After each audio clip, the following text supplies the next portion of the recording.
বর্তমানে রাজশাহীতে ফেসবুকে খুব তোলপাড় হয়ে যাচ্ছে বন্যার জন্য। আসলে এখন পর্যন্ত ভয়ের কোনো কারণ নেই। আপনারা ভিডিওতে দেখতে পাচ্ছেন রাজশাহী টিবাদ এলাকায় পানির অবস্থান। কিন্তু অনেক মানুষ এসেছে এখানে ঘুরতে। মানুষ ব্যাপক পরিমাণ মানুষ তারা এসছে বন্যার। আসলে সবাই নিউজ দেখে এসেছে, ফেসবুকে ছড়িয়ে পড়েছে রাজশাহীতে বন্যা হওয়ার সম্ভাবনা আছে।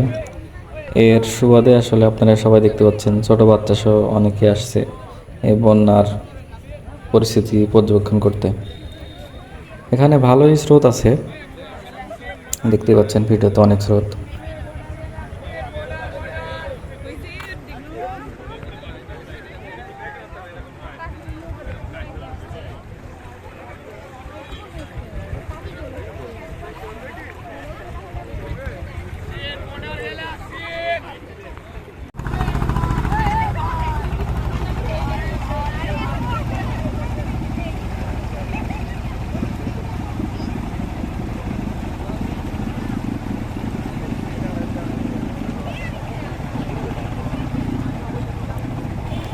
আপনারা দেখতেই পেলেন পানির খুব স্রোতের কারণে নৌকা ঠিকভাবে চলাচল করতে পারছে না।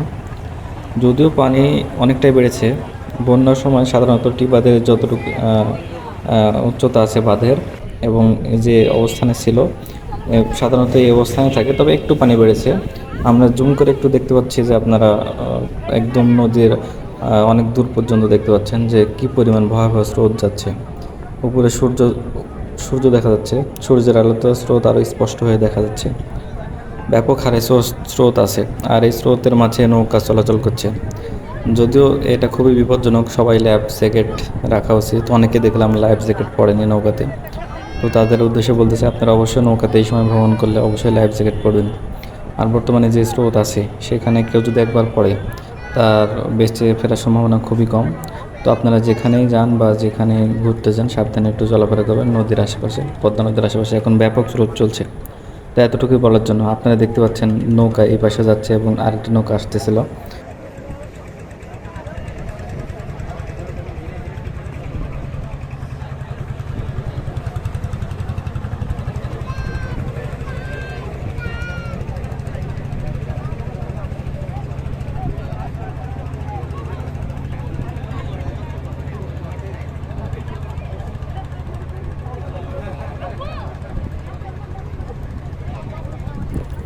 আসলে নৌকা চলাচলের দৃশ্যটা খুবই সুন্দর লাগতেছিল। সূর্য, নিচে পানি, নৌকা তার মাঝে স্রোতের মাঝে চলাচল করছে, যদিও ভয়ঙ্কর সুন্দর। আর মানুষ দেখুন কি পরিমাণ মানুষ এখানে ঘুরতে এসেছে। হয়তো মাঝে মাঝে ভাবতেছি এদের কি অবস্থা হবে যদি একজন কেউ এখানে পড়ে। আর কিছু ফটো সেশন চলছে দেখছিলাম, খুব ভয়াবহ অবস্থা এদের। আর বাঁধের ঠিক পূর্ব পাশের অংশে আপনারা দেখতে পাচ্ছেন, এখানে বাঁধের পিছন অংশ মানে পূর্ব পাশের অংশ, এখান দিয়ে একটি নৌকা চলছে। দূরে দূরে আপনারা স্রোত দেখতে পাচ্ছেন এবং এই পাশ দিয়ে আরেকটি নৌকা ভ্রমণের জন্য যাত্রা শুরু করেছে। এবার দেখুন কেউ লাইফ জ্যাকেট পকেটে নেই। আমি বারবার বলছি আপনারা অবশ্যই সাবধানতা অবলম্বন করুন। আর এই পাশে দেখুন স্রোতের কী অবস্থা, ভয়াবহভাবে এই পাশে সে স্রোত একটু স্লো হয়েছে। আর কীভাবে দেখেন ভয়ঙ্কর